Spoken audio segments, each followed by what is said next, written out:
0.9999 infinite times போகும்போது நம்ம equal to ஒன்னுன்றதை எழுதுவோம். ஏன் அப்படி எழுதுறோம் அப்படின்றதுக்கான ப்ரூஃப் பார்ப்போம்.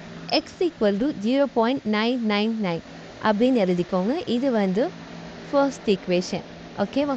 ஸோ செகண்ட் ஈக்குவேஷன் எப்படி ஃபார்ம் பண்ண போகிறேன் அப்படின்னா, ரெண்டு சைடுமே மல்டிப்ளை பை 10 போடணும்.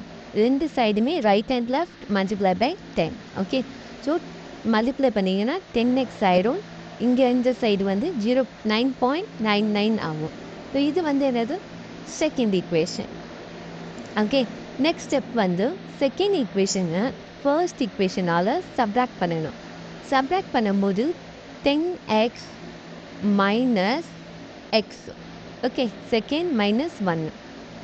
Then 9.999 minus 0.99. இப்போ இதை சப்ராக்ட் பண்ண போகிறோம். 10x minus x வந்து ஆல்ரெடி நம்ம தெரியும் 9x. ஓகே, தென் 9.99 minus 0.99 வந்து 9. ஸோ அதில் சப்ராக்ட் பண்ணும்போது 9 கிடைக்கும். தென் x equal to 9 divided by 9. So 9 times 9 1 time போகும். இதுதான் வந்து என்னது, ப்ரூஃப் ஆஃப் 0.99 வந்து ஈக்குவல் டு 1 அப்படின்றதுக்கான ப்ரூஃப். ஓகே.